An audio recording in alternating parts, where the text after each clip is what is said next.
What's going on, everyone? Thank you very much for participating in yet another Dr. Homebrew. Yeah, it's true. If you keep listening to the show, we keep making more of them. So if you don't want to participate in our lifestyle, then just stop listening. But you can't because it's too good. It's the best beer podcast in the entire universe, and everybody knows it's true, but no one wants to admit it, and that's very frustrating to me. You know what I mean? Every year we get shut out of the podcast awards. Are there podcast awards still? That was like a thing for a hot minute where like probably are. There were like 2 or 3 podcast awards, and now I just don't hear about them anymore. I think people realize that podcasting isn't like an award generating industry. I think, you know what I mean? Like no one really cares. Or that nobody has iPods anymore. Yeah, maybe it's that. I don't know. It's very fascinating to me where, I mean, I guess you can't even maybe leverage an award in a podcast, arena. It's like, who cares if you're an awarded podcast or not, but because you can't do commercials like TV or movies are everywhere, right? Oh yeah, we won 15 Emmys. Like, I don't think anybody would care if a movie won an Emmy if you didn't, broadcast it. So, right. I don't know what I'm talking about. But anyway, we are here. It is the Barley Wine Show. We're going to be talking barley wines. We're going to be drinking 2 barley wines. These barley wines are 10 years apart, if my math stands. And to help us do that, we have a very famous man, completely handsome, and everyone loves him, Mr. David Teckam, on the line here to talk to us about barley wine and to help us drink these beers, because apparently what Sierra Nevada does is rent out a fridge space in his garage, so he can specifically just do verticals whenever he wants. Mm-hmm. Is that true, David? You can be honest with us here. They've got the underneath of my house. Okay. Right. Sometimes I migrate to the refrigerators. They're hanging around. Hell yeah. Hanging around. Well, for those of you who don't know, David Teckam is like a Grandmaster a million. Like Cooper and Shar, you guys are what, Grandmaster 3 or something like that? He's yeah. He's like Yoda, and we're just like, whiny Luke Skywalker in the early days. But I don't want to fill a judging form. I don't want to fill a judging form. Why do I have to comment on appearance? These aren't the meads you're looking for. No, but you guys are like 3, right? I'm Grandmaster 2. Grandmaster 2. See, I was giving you too much credit. And Teckam, you're 8? Yeah. Keep going. Yep. He grades a lot. Gives me something to do. He grades a lot. Are you going? I mean, that's a ton of work, man. Are you? You ever see a point in your life where you're like, yeah, I don't really. Are you chasing the next level, or are you just doing the work and then suddenly people give you another number and you're like, oh, okay, I guess I just earned this? Nah, I just keep having fun. Yeah, good. I think there's stuff out there too. You gotta help out. A natural educator, and he taught me how to judge, and me too. Gave me the can-do spirit. Like, you can do this. I was like, what's this judging thing about? You can do this. Here's a syllabus. I teach classes. We could come down and help your group get your club get a class started. That's yes, let's do that. The annoyingly sweet thing about we're going to talk about Dave like he's not here, because he gave a class at Moorbeer, the class that I took, and it was like, oh, this is like, it somehow made sense to me the way he would present information, and like, I don't get it isn't in the vocabulary in a class of his. It's just like, well, let's just talk about it till you get it. Idiot. You drank the Kool-Aid, and then even though he stole your wife, and oh wait, no, you still joined his cult and moved on. We're going to talk about a personal life. Read all of his books. No, okay, that was a different podcast. Sorry. Yeah, so it is interesting to like, I think a lot of people do think of beer judging as this great knowledge barrier where it's hard to do and you need sort of a baseline, knowledge, and I don't think that's true. David, maybe you can correct me on that, but I think it is very much. The first thing you got to do is have a positive attitude to like, yeah, I can learn this. It's approachable. It's a skill worth learning. Yeah. Unless you're not into beer, unless you don't make beer, Yeah. Or if you don't want to ruin a casual drinking for yourself. I don't think that it does that. It did for me. Absolutely. Well, you did it wrong. But that's my personality. That is, you went down the dark path, sir. That's my personality. Absolutely. Like, I can't listen to podcasts because I do one, and like, you know what I mean? Like, it's that kind of thing. Once I learn a thing, then I know how wrong everybody else is doing it. But if you're a well balanced individual, Be a beer judge, man.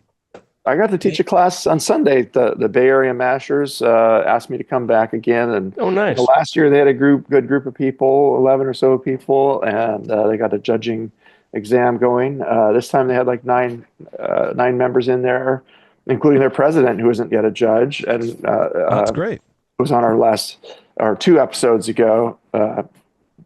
Steve. So yeah, it was fun to go there and do what Dave Teckam did for me years ago and teach me how to teach these people, hey, this is not that hard. And the thing I like to beat in is about completeness on a score sheet. Here's how you fill out this is one of the easiest things to control, how to completely fill out a score sheet.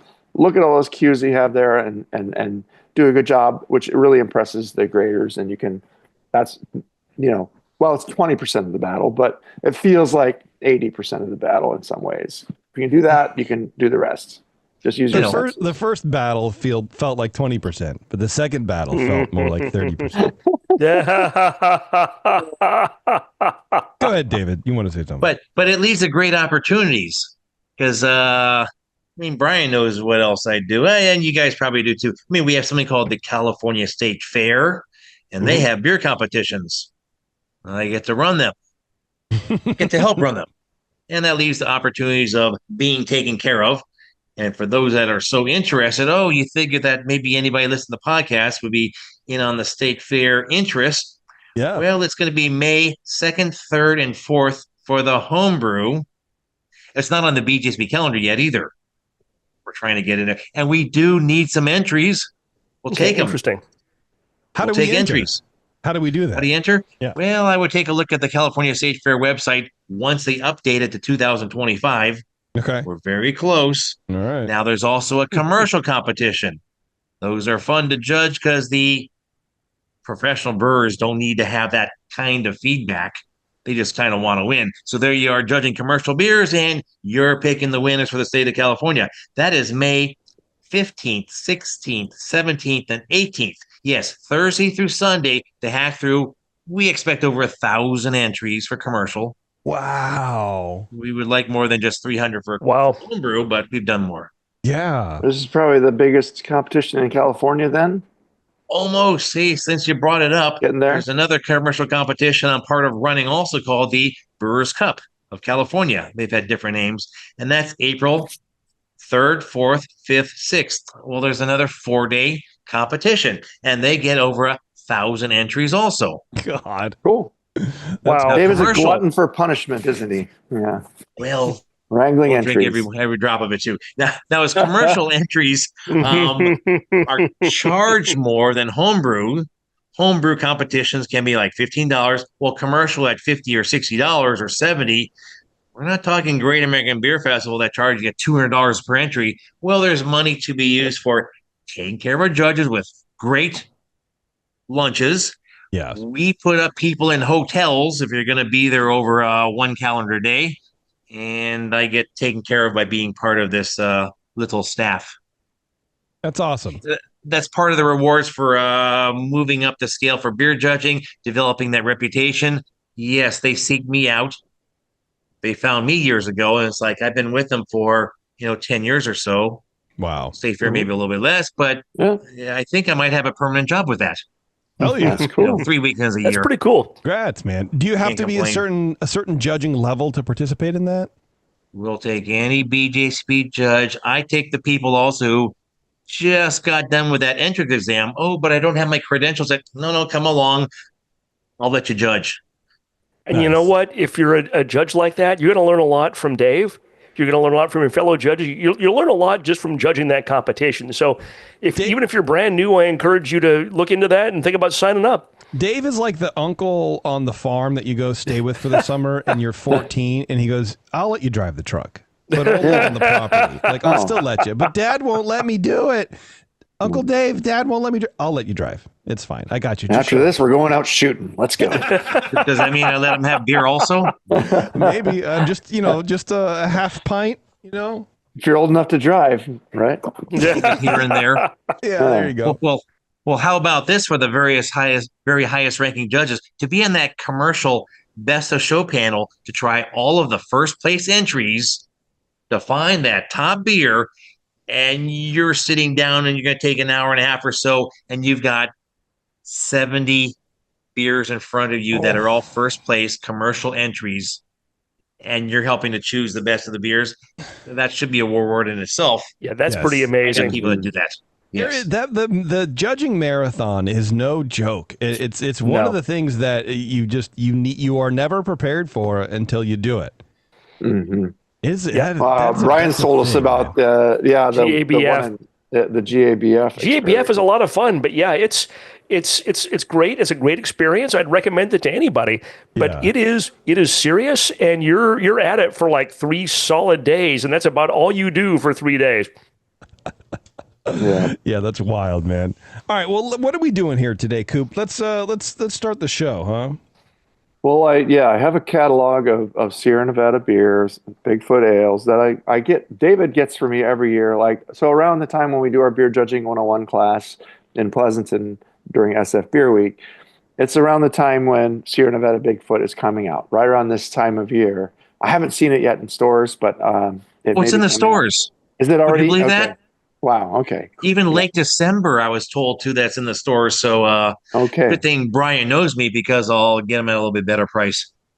Yeah, they used to sell it by the 6-pack for $10, and now it's like a 4-pack for $12.99 or something. Wow, interesting. Probably more 15, but inflation. Sure, man. Yeah. But yeah, I get my case and I save it. So we need a beer. Let's dig something out of my cases. I was looking at I have a flight lined up of about 14 of them that I brought to NCHF beer camp, but we didn't end up doing there. So I just brought it back. So it's been in my, out there in my garage for a while, and just kind of sitting there waiting to be used. I'm like, okay. I actually had 2 of the 2014 in there. I'm like, well, perfect. And I hadn't opened my 2024 case yet from last year. I just hold on to it. I don't drink the new barley wine very often, but it's nice when it's new sometimes. Yeah. But I cracked that case and brought out you guys got the first 2 bottles from my case of 2024 Bigfoot. I love this. Nice. And then I went out and dug myself out another 2014 last night, put it in my fridge. So it's ready for it. Yes, I'm ready for it. Okay. Yeah, well, that sounds good. I was going to say, I don't feel like crawling underneath my house to find 2014, but I show you guys a picture of 10 different years I have in the refrigerator right now. Okay. I just got to wait for some people to come over that are willing to put up with 10 years or so amongst doing other things here in the man cave. Well, they'll just have to ask you why the 2014 is missing if you go grab that right now. Right. Like, it's under the house. I worked hard, and it's like I'm too tired. I might crack open this 2024 and take a sip with you, and then cap it back up, though. But okay, you can twist my arm. I'll tell you what. Let's take a break. We're going to come back, and we'll bust into these beers, and we'll start talking some barley wine. So hang on, everyone. It's Dr. Homebrew. We'll be right back. All right. Thanks for sticking around, everyone. Okay, so we're doing this. Pour them both at the same time, I suppose, in different glasses, I would guess, right? Yeah. Okay. We got to wait about 15 more minutes, though. They're not warm enough yet. Well, what are we going to talk about then? I feel like I don't know. The conversation was developing nicely, I thought. It's true. Man, I'll tell you what, one thing about Sierra Nevada is they are very, very specific. There's a few breweries that you can sort of just tell by the nose. Lagunitas is one of them. Sierra Nevada is another one where I just crack the beer and I'm like, oh, that smells like Sierra Nevada. It smells like a Sierra Nevada beer. And I love that. I don't know. I find that very comforting somehow. All right. So I cracked the 2014. I got a 2024. Now I've told this story before, where when we did a vertical at Sierra Nevada, my favorite year was 7 years old, the age on the bottle, because anything before was too aggressive. Yeah. Anything after just kind of wasn't there anymore. Wasn't worth it. I'd say. But 7 years to me, perfect. The sweet spot. That was it. And I felt pretty good because, a couple people agreed with me. I was like, yeah. Usually when we do a vertical, we'll start with the freshest. So I think the 2024 is the one to go to here and get our noses down in that. Already, I noticed when I poured it, maybe you guys have something different. 2024 was not as carbonated as the 2014. I'm noticing a color difference too. Okay. Well, and a clarity difference. Yeah, the 2014 is it's a little more clear, a little brighter, a little more copper colored. Are you sure you got the right ones? My 2014 is a little hazier and darker and less That's typical carbonated. also. As they're getting older, it's like, I think it's darker as it oxidizes, but also it doesn't hold up that clarity. Mm-hmm. And as we're about ready to pour, if you haven't already, what kind of glassware are you guys using for barley wine tasting? Oh, I'm just using like this little mini Nonic, like from the Winter Brews Fest like 10 years ago, because it's available. Straight wall shaker. No, I got this. Terrible. It's kind of like flared. Oh, see, glass. JP's got the better glass. I should have. JP wins. Mine? Eagle Rock 8 anniversary collection. What is that? Say Sam Smith. Is that a Samuel Adams snifter? Snifter. There you go. I love these little snifters. Those are great for strong beers. Yeah. Well, particularly barley wines. They're going to hold in the aroma better. And you can usually put something nice and clean on top as you try other beers, and then go back to it without losing quite as much aroma. Yeah. Oh, it does concentrate. Okay. That makes sense. I have a nice snifter collection. If you ever get around Chico, if anybody's listening, get up to Sierra Nevada. Oftentimes, especially around Bigfoot season, they'll have verticals on sale. So you can get a 6-pack, one of each different year. Mm-hmm. It's pretty cool. I don't know. It's a good thing to do. So, Dave, what are you drinking? You drinking the 2014? I don't have that one available. It's under the house 24, somewhere. Sorry, 24. I will drink the 2024. All right. 24. All right. Here we go. All right. These tend to be very clear. Yeah. If they've been sitting upright, after a few years, you're going to notice some haziness, and sometimes there's sediment, and sometimes they don't look quite as good. One of the fun things, too, when I do the vertical tastings, I've been part of quite a few of them, we always ask the other person, so what was your favorite? Now, Jason was mentioning that his favorites, about 7 years, they seem to peak. Yeah. Well, that's when they peak for him. For a lot of other people, I find so many people like 5 years is about right for them. 5. Okay. Yeah. See, for me, I wonder if it falls with just kind of your general approach to beer. Like, I don't really like a super bitter beer. I like a more smooth, softer beer. So, that's what appeals to me most about a barley wine. I mean, I want a little bit of punch with a barley wine. Like, I want some value for the alcohol and calories I'm consuming. But I want it to be more balanced than American barley wine, I think, tend to be. Yes.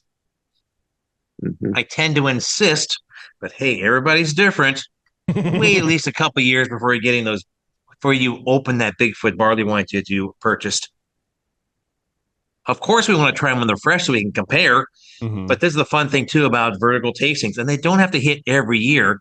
But just imagine 2024, 2023, 2022, and maybe skip a year. It's like you might have something that's really old also. I've got a 2009 sitting in there. Oh, wow. And then there's something that I showed earlier. We'll explain that one later. Yes. Yeah, I want to talk about that one for sure. Okay. They do diminish. But one of the reasons why the vertical tastings work so well for Bigfoot, however many years you want to do, 10, 20, whatever, it's a great brewery. They're consistent. Yeah. They don't have problems. That one did finally turn bad. No. They age to the point of being a little bit over the hill, or it's like, it's beyond its prime, but it's still tasty. Yeah. It's so neat that they're supposed to be the same recipe, so it should be the same beer. Things change over time. Judy shared a 1995 with me the last time I was at Judy Ashworth's house. Wow. We had a party there. There's the 1995 right there. On the podcast, we can't really see it. It's Sierra Nevada is consistent in packaging. And even when they change from the screw top to vice versa or back, they always do that to do the best packaging they can possibly do. And I totally agree with Dave that you're getting a much better year-to-year comparison with Sierra Nevada than you would with probably a lot of other breweries. And there's going to be variations in, like, Celebration is the same recipe every year, but it does vary because it's made with agricultural products, and the hops vary, and malt can vary, so there can be variances. But you're not getting variances because some guy screwed up a batch. You're not getting weirdness. You're getting it's going to be consistent in whatever it is, and that really makes it great for verticals. I couldn't agree more. So drinking these two beers is definitely like drinking two completely different beer styles in a lot of ways. If you ever do a 10-year barley wine separation, it's the new one. The 2024. It smells so hoppy, citrusy, bright. You can smell the alcohol. There's a little sharpness to it, but it's just a smooth little alcohol punch to the nose. But it's only a 9% beer. They don't dial this one up to 11 or anything. It's 9.6, and at least for the 2014, 9.6 is the common strength. It seems to be the same every year. They claim 9.6 without deviation. And and these days it's funny because you can get double IPAs have worked their way up to 9 and 9 point something percent. And it's like style creep has brought them to the point of barley wine strength. It's just so funny to me where I think twice before opening one of these. It's like, am I gonna be able to drink that? But I'll order a 8%, 8.5% double IPA and drink a pint of that without thinking too much. And it's hello. Yeah, it's the name. It's barley wine. You taste it. You hear that. You're like, let's strap in, brothers. Respect. And this is why they're meant for sharing. Yeah. Yeah, that's true. I don't like opening one by myself. I should be sharing with somebody. Yeah. Especially this thing, man. You're going to share with your future self. Tomorrow you'll drink the other half. Yeah. The Sierra Nevada ones, too, are it's very American barley wine. So it's very hoppy, very bitter, very aggressive. I don't know that you can drink a pint of this. Very citrusy. Citrusy, piney. Malty, but it's not boozy. The 2024 is very smooth, and it's already smoothed out from what you taste. The fresh ones, we break those out every year at our we break them out and taste them when they come out fresh, and it's a different experience. It is almost IPA like compared to this 1-year-old barley wine, although it does still have the sweetness of the barley wine, which is complementing the hops in a nice way. And I can appreciate the balance of a fresh barley wine. Personally, I like hops, and it just there's so much malt to balance the hops.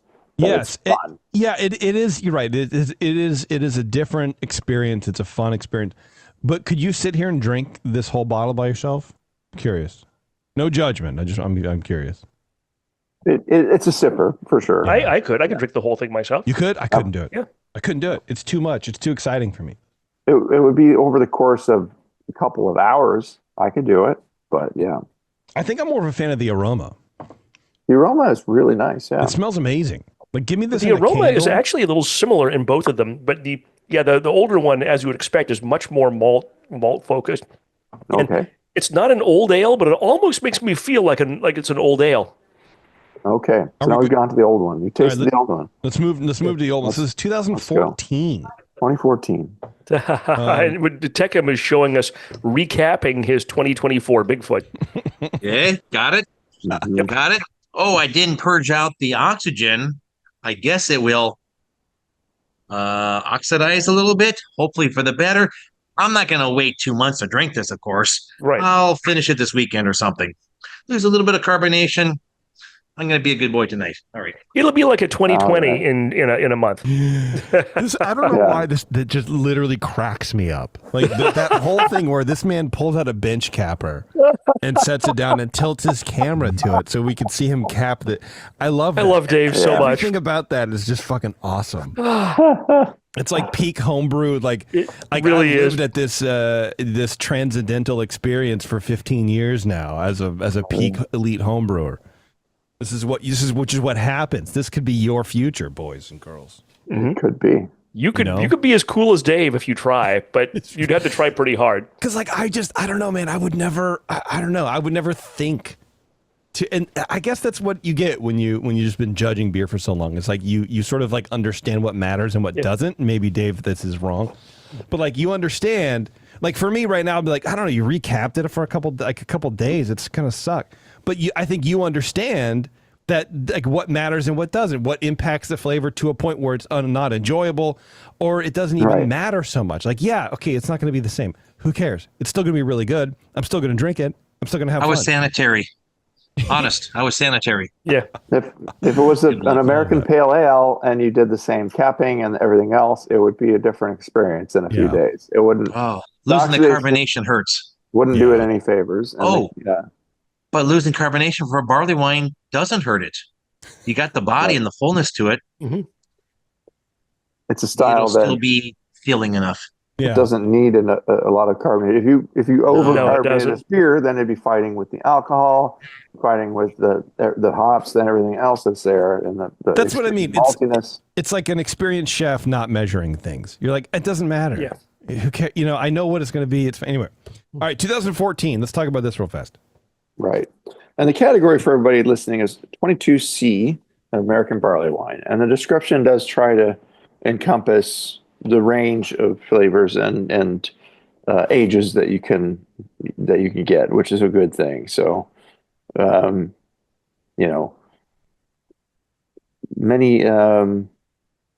for a lot of breweries in the U.S. used to make barley wines, and but in the old days, like Anchor Old Fog and Sierra Nevada Bigfoot, they were some of the only ones you could get. I haven't had the Anchor one in forever. Yeah, but then Lagunitas made their gnarly wine. I don't know if they even still make that, but maybe they do. Yeah, do people make? Yeah, there's barley wines have sort of just declined.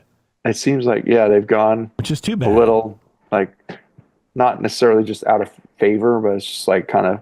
Okay. I think you're right. I think it's out of favor with part of a repertoire. A triple IPA, like a Pliny the Younger, has replaced barley wine because in the same way that IPA has consumed so much of the craft beer world, people want more of they want more bigger IPA rather than a big malty barley wine. And that's unfortunate, but that seems to be what the consumer wants overall. Mm-hmm. It's what they think they want. That's an excellent point. But I mean, I think I don't know. But I guess we can. There's probably books to be written about consumer choice in the beer world and how it affects the styles that are being produced. But I think barley wine is looked at as too old school of a style to be cool anymore. But I think it could be cool. You know what? I'm going to say within the next 5 years, we're going to see a resurgence of barley wine. That's my thing. I could see that. I could see that. We've already have it with pale ale. Definitely have it with lager. And I think that pendulum is going to swing, but I think we're still going to be rooted in kind of classic styles because there's only so far you can push a hazy fucking beer. You know what I mean?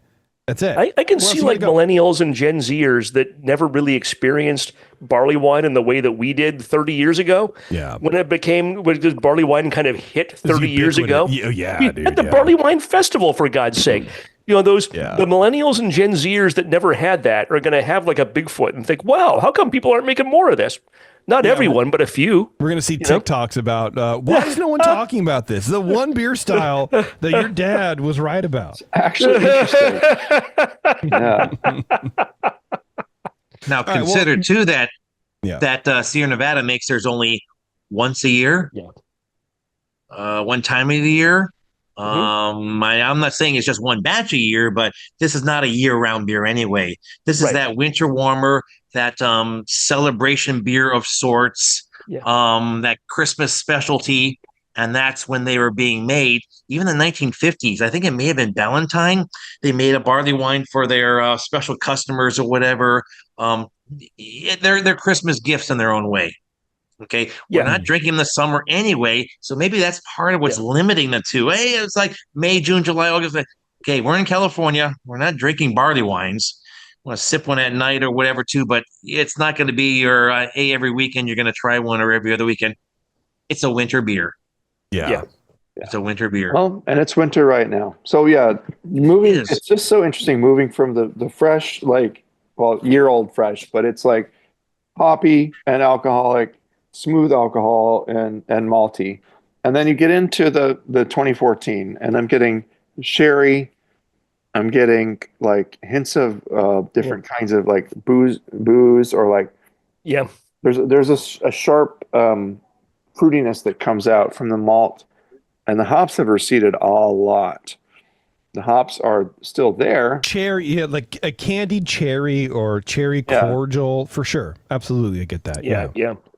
There's a sweet fruitiness to it that is absolutely stands out compared to the fresh one, where you don't have that. You see the hints of it. You see the maltiness is rich and it's strong, but it's the flavors are melding and the hops have receded quite a lot. The hop aroma has declined to the point where you just get a hint of some citrusy quality in there, but it's not as bright and sharp.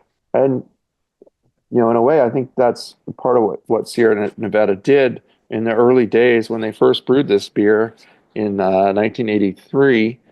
They kind of set the standard for hop forward barley wines that became the kind of standard.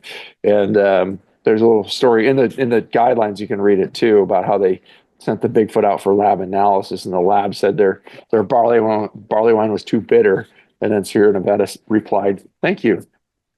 Funny little tidbit in there. But Anchor Old Fog had been made since '75, so this is like 8 years later. And David's got the book there of the barley wine.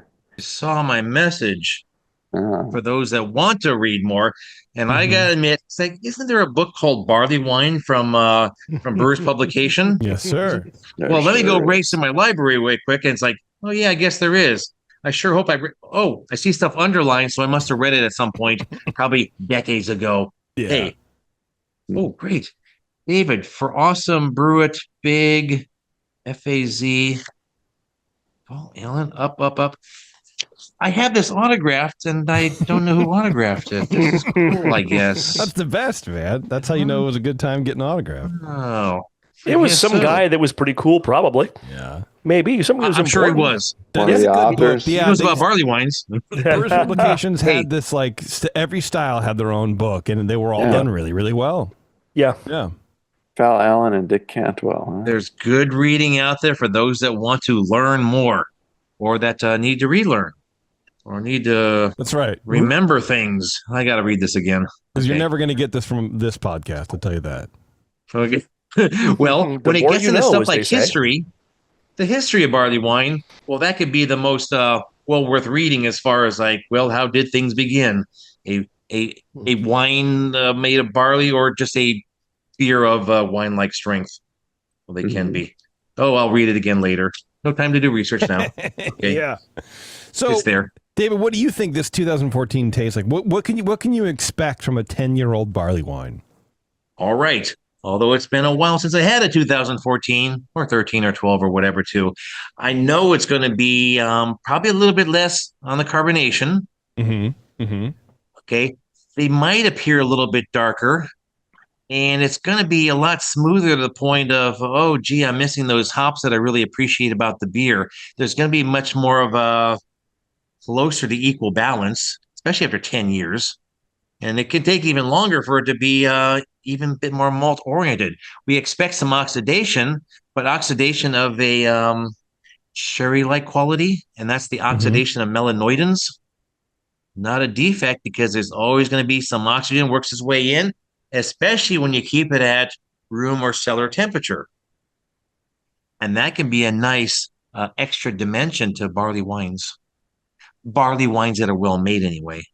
Yeah. I definitely get sherry like out of Yeah, we were talking about like cherry cordial or this cherry like liqueur chocolates, but not the chocolate so much, but like cooking sherry, sherry, the wine like aspect of it. It's a barley wine. You say cooking sherry, and I would even just push to sherry.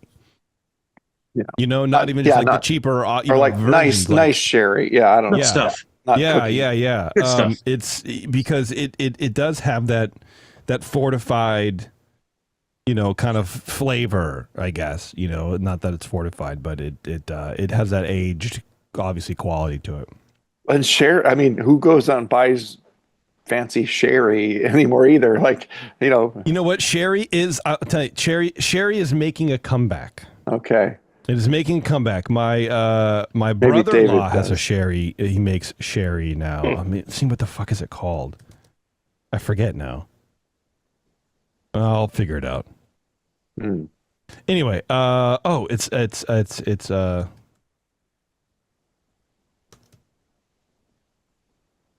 whatever. It doesn't matter. Continue. Yeah. Continue talking. I think I bought some cooking sherry one time just to use for dosing beers for our beer judging education, where you could put sherry in like a light American lager to get sherry-like flavor in a beer to understand that flavor. Yeah. And it's yeah, all kinds of weird stuff. We educational types too. David has done education for the especially around the Sacramento region, but also the Bay Area Yeah. for decades, and a regular presence at all the beer events such as Northern California Homebrewers Festival, and that's where I met him. And the story started there for my beer judging career. So yeah, I have David to thank. And yeah, shortly after that, I started collecting barley wines as he does. So yeah, I've got some back in. So a few bottles left back into the 2 decades ago, the aughts, and then yeah, a lot in the teens, and all the fresh stuff. Okay, so this is just a little piece of my collection that I shared with you guys, and Well, I appreciate it, man. fun tasting it Yeah, with you. so do I. Thank you so much, Coop. Yeah, it's so. Are we gonna do? Before we take a break, are we gonna do the classic Cooper blend? Well, yeah, All right. of course. Let's blend Look it at what together. David's got there. Oh my God. Yeah, Dave's going to tell us the story after the break. We're going to come back and wrap up with the story about David's 1987 barley wine. Let's do a blend. Well, actually, we'll do the blend. Let's take a break. We're going to come right back, everybody. We're going to wrap things up here on Dr. Homebrew and the Barley Wine Show. Stay tuned.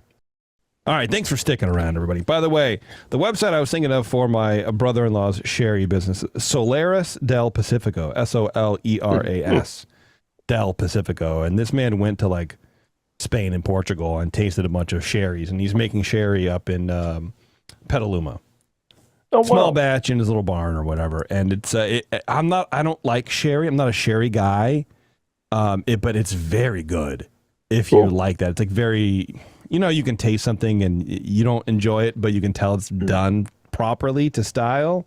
Mm-hmm. Yeah, it was very, very good. So if you're into, We should do a live show up there, man. if you're into sherry, I mean, it's literally like a Solara in his, barn. It's not like, Wow. yeah, it's not. And, he works at a winery, he works at Bedrock Winery, and he just, uses their equipment every now and then and ferment it at home. So it wouldn't be too exciting. So the blend is interesting because it's blended. I did a 50-50. Yeah, I did the 50-50, and it's like the hops come through, but they kind of get covered up by a little bit of that soft booziness from the the sherry-like and the warm maltiness. Yeah, But you can still really smell the hops. It doesn't smell like a 5-year-old barley wine. A 5-year-old barley wine is already going to be most of the way there towards that 10-year flavor. It's really interesting because it's separate. Like there's so many layers now, and It's like it's like a graphic equalizer with the hops spiked up in one side and then the malt spiked up on the other side, and it's like. Yeah, I think what makes a really good barley wine to age is something that when it ages, it sort of blends together and nothing really is pokey outy or whatever. These flavors are not melded when you just blend not the old melded, with the but new. they're not pokey outy either. They're just segmented. They're just layered like a fucking black and tan or something like that. Where Floating it's like together you in smell it space. and it smells different, but then you taste it and it's kind of just doesn't really have a personality anymore. It's interesting. I don't know. I find that really interesting. I wonder how much of the 2024 I have to add to replicate my perfect ideal, which is a 7-year-old barley wine. Next time I'll get the year right. We'll do just 7-year-old. Yeah, how dare you? Or 7 versus 5. We'll do 7 versus 5. Ooh, maybe. actually, I put a little bit in tastes good. Anyway, Teckam, let's talk about your 87 barley wine, man. You show me that cap. I've never been jealous of a used bottle before. All right. So how long ago was it when the Bigfoots were twist-off bottle caps? You don't need to look that up. 2012-ish. I bet you're about right. And of course, with that too, they're going to leak out. I'm sorry, 2009. Because there was, I talked to, Ken was the keynote speaker at Oakland. I meant to say 2009. He was keynote speaker at Oakland NHC, now called Homebrew Con. And that was when they had just switched from the screw-off caps to the crimp caps. And I asked him a question about it from the audience there. If you ever, I don't find that recording, but nobody cares. Yeah, I don't think he really. I think he was. I pulled out a 2009 here, and it says I think it was used bottle opener. Maybe that was the first year of the non-twist offs. Yeah, I think it was the last. But maybe? 87. So 87 was twist off, right? Correct. So that to me that seems like either too forward thinking to be correct or old school to be accurate. You know what I mean? Like 87, I don't think of twist offs in a beer like this. School, and it's just they weren't thinking about the preservation too, because there's going to be carbonation loss, as in stuff leaks through. Yeah, it was dead flat on the carbonation. Okay. Kind of dark in color. Yes, oxidation of anything makes it get darker. So as you're doing your vertical tasting of Bigfoots, everybody out there, or at least someday, you'll notice as they get a little bit darker as they get older. Now, does this mean that we should be hanging them on for 35, 40 years? No. It's only 9.6%. Now, if we were getting up to, say, 15%, that could be different.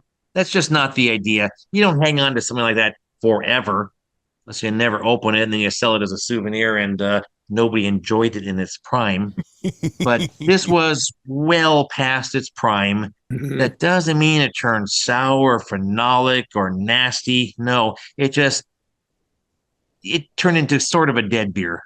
Yeah. Very malt oriented, oxidized, sherry-like. Not bad. It was just okay. When did you have this beer? Yeah, go ahead. When did you drink this beer, David? A week and a half ago. Oh, okay. Wow. Oh, yeah, very recent. Okay. Oh, yeah. So, what were you expecting, and did it nail that expectation? I figured it's going to be well past its prime, and it's going to be more of an oddity than anything else. Yeah. And it was. It was just an oddity. I've had the rare occasion to have like some really old wine, like 30-year-old wine. And that's exactly what I think you have to go into it as, like I said, talking to my brother-in-law who's big into wine.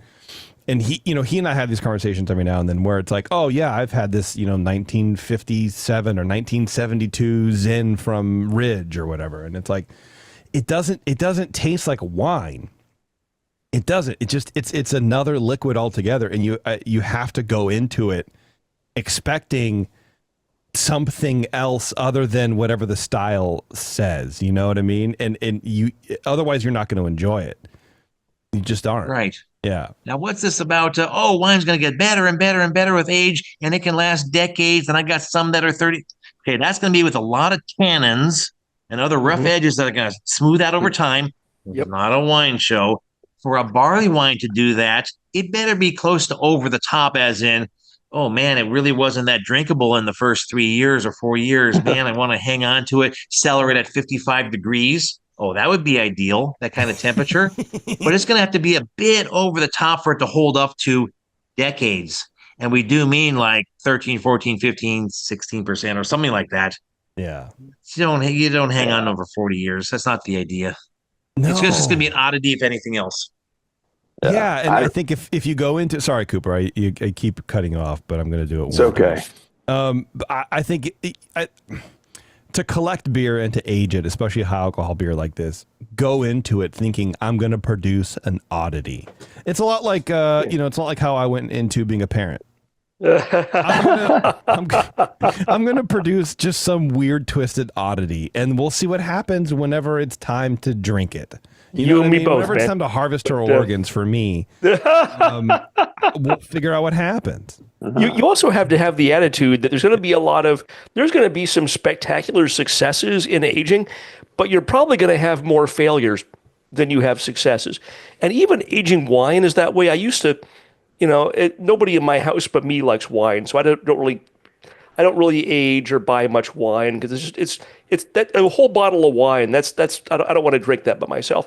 Yeah. But even if you age wine, even if you age good wine, there's a bell curve for that, Yes. or a cliff for that. And unless you're buying a case of it to age and you're drinking one every 6 months to find out where that peak is, you can come back to it 12 years later and it's just blah and kind of too old and kind of orange colored. And you have to accept that aging anything, you're rolling the dice and you're taking your chances, and it costs a lot of money. It's a guessing game, yeah. Yeah. David has a bottle of Thomas Hardy's from 1994. 1999. Not easy to see, okay. I know. Theirs was the same concept too and I could not find it on this particular label. I've seen on ones from the 1980s where it's like, this will age up to 25 years. How can you tell it hasn't been 25 years yet? That to me is always good, guess. Man. Yes. Yeah. I miss Thomas Hardy. I can't even recall what that tastes like. It's been probably 25 years since I've had one. Come over to my house right now. I got one sitting around. I will give me about 90 minutes. Yeah. See you this weekend. Yeah. Well, just go up and judge those competitions in Sacramento. Exactly. Coop, do you want to plug the thing your guys are doing at the SF Beer Week again? Yeah, we've got Beer Judging 101 coming up at Bottle Taps in Pleasanton, Sunday, February 23rd. From 12 until 2 o'clock. And you go to facebook.com/beerjudging101. That's our kind of beer judge page. And David has a site, beerjudgeschool.com, that he runs too there. But, we educate people in a small group and teach them to taste like a judge and elicit opinions from them. And no opinion is wrong. Some people might say the beer that we pour smells like socks, and they're not wrong. To them, it smells like socks. To us, it does not smell like socks. But we'll listen to their opinions, and then we'll guide them towards better opinions, or let their opinions stand and just say, okay, does anyone else think it smells like socks? And then we hear crickets, and then we move on. But no, it's just kind of education. David's really good at eliciting good feedback from people. It's like, what do you get in this beer? And a lot of times they'll get the key. One or two people will shout out the key element that we expect them to get out of the beer right off the bat. And other people are like, oh yeah, yes, I get that too. Yeah. And it's just a collaborative and fun event that we've done for over 10 years now as a part of SF Beer Week. So yeah, come out and learn how to be a beer judge. And we've gotten many of our class members to go on to take the exam and do it. And others just have fun stacking cups. But we do that. And the other thing I was going to, David, go ahead. Sorry. We have a pretty good percentage of people who already make beer at home too. Mm-hmm. Or at least that have some knowledge, or they've done it once or something.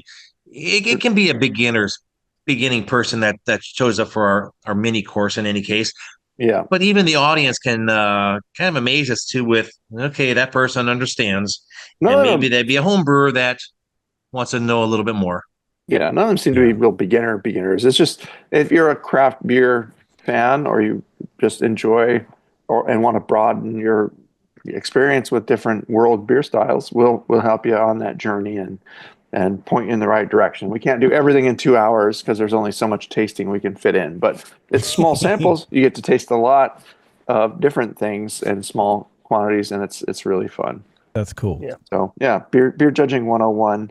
If you live in the Bay Area, if you want to fly in for it, hey, great, from wherever you are. But no, the other thing I was going to mention is I remember David poured me a barley wine, and I believe it was a 1999 Bigfoot. It's probably 6 or 7 years ago at a restaurant. Maybe it was after some Lodi judging or something like one of the older competitions or something like, or maybe after one of our classes. I don't remember, but yeah, it was a long time ago. And that was one of the first, like, yeah, that's different. That's different.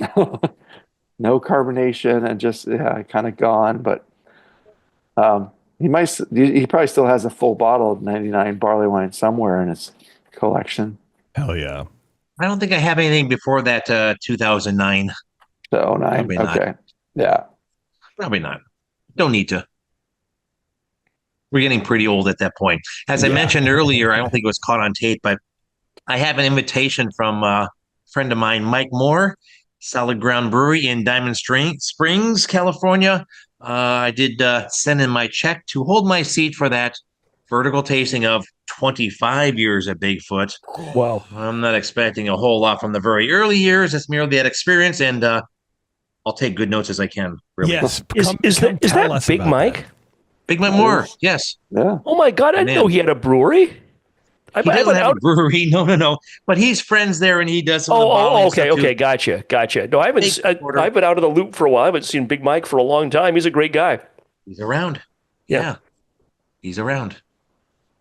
I love that.